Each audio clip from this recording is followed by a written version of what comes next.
നാളെ നമ്മൾ കല്യാണം കഴിക്കുമോ എന്നുള്ള കാര്യത്തിൽ 100% കോൺഫിഡൻസ് ഒന്നും അന്ന് എനിക്ക് അത്രയും കോൺഫിഡൻസ് ഉള്ള ഒരാളല്ലേ എന്റെ ഒരു വ്യക്തിത്വത്തില്. അത് 10ാം ക്ലാസ്സിൽ. ഞാനൊക്കെ അപ്പൊ ഉജാല കുപ്പിക്ക് തൊളയിട്ട് തള്ളിക്കൊണ്ട് നടക്കുക. സ്ഥിര വരുമാനം ഇല്ല എന്നുള്ളൊരു കാര്യം കൊണ്ട് ഒരു ബുദ്ധിമുട്ടുണ്ടായിരുന്നു എന്റെ വീട്ടില്. പിന്നെ പുള്ളിക്കാരൻ തന്നെ വീട്ടുകാരെ കൺവിൻസ് ചെയ്തു, ഇത്രത്തോളം വരുമാനം ഉണ്ട്, എന്നെ കൊണ്ട് പോറ്റാൻ പറ്റും എന്ന് കൺവിൻസ് ചെയ്തു. അങ്ങനെ അവിടെ പെണ്ണ് ചോദിക്കാൻ പോയപ്പോ ഇവനെ വീടങ്ങ് വൃത്തിയാക്കി. അപ്പൊ തന്നെ അമ്മായിയമ്മ കൊള്ളാം, നീ തന്നെ എന്റെ പരിപാടി ഇവിടെ ചൂണ്ടിക്കാണിക്കും. രണ്ടായാലും ഇത് വെയിലിരുന്ന പാമ്പായിരുന്നു, പോണതിന് മുമ്പ് ഇനി ഫ്ലോർ വൃത്തിയില്ല എന്ന് പറഞ്ഞ് ഇവിടെ കിടന്ന് വഴക്കുണ്ടാക്കുമെന്നുള്ള എന്റെ പേടി. പിന്നെ അവിടെ ഇവനൊക്കെ വല്ല കാര്യമുണ്ടോ ഈ മനോരമയ്ക്ക്? ഇവൻ ഇനി ആ സെറ്റിന് വൃത്തിയില്ല, ഇവിടെ ആ പൂത്തിരിക്ക് വൃത്തിയില്ല എന്നൊക്കെ പറഞ്ഞാൽ നിങ്ങൾ തന്നെ അനുഭവിക്കണ്ടേ? അത് വേണം.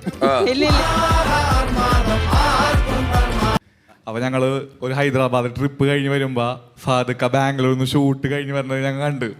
അപ്പൊ ഞങ്ങളൊരു ടാറ്റ നെക്സോണില്